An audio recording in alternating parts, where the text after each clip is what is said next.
पेंच व्याघ्र प्रकल्पात जंगल सफारीला सुरुवात। वन विभागाने 1 जुलैपासून पर्यटकांसाठी जंगल सफारीवर बंदी घातल्याने पर्यटन प्रेमींमध्ये तीव्र नाराजी पसरली होती।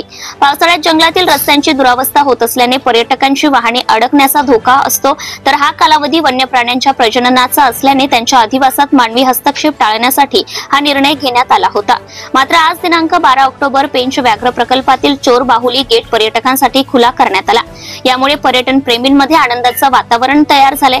चोर बाहुली वन परिक्षेत्राने रोज होणाऱ्या वाघाच्या दर्शनाने व भीमा आणि सुब्रमण्यम नावाच्या हत्तीने पर्यटकांच्या मनात विशेष जागा मिळवली आहे।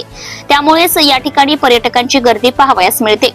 विशेष म्हणजे आज सुरुवातीच्याच दिवशी जर्मनीवरून आलेल्या विदेशी महिला पर्यटकांनी सर्वांचे लक्ष वेधले, तर लहान मुलीच्या हाताने फीत कापून विधिवत जंगल सफारीला सुरुवात करण्यात आली। तसेच नव्याने भरती झालेल्या 14 गाईड यांना गणवेशासह गाईड किट वितरित करण्यात आले। मानसिंगदेव अभयारण्यात असलेल्या चोरबाहुली पर्यटन केंद्राला मोठ्या संख्येने भेट देण्याचं आवाहन यावेळी वनपरिक्षेत्र अधिकारी जयेश तायडे यांनी केले। यावेळी चोरबाहुलीचे वनपरिक्षेत्र अधिकारी जयेश तायडे, क्षेत्र सहाय्यक सचिन ताकसांडे, क्षेत्र सहाय्यक गणेश खंडाईत, बोर्डा येथील सरपंच तुलसीदास राऊत, उपसरपंच पंकज चौधरी, वनरक्षक, गाईड, जिप्सी चालक व पर्यटक उपस्थित होते। जनता टाइम्स जटा टीव्ही चॅनलसाठी राजू कापसे उपसंपादक। Subscribe now and press the bell icon.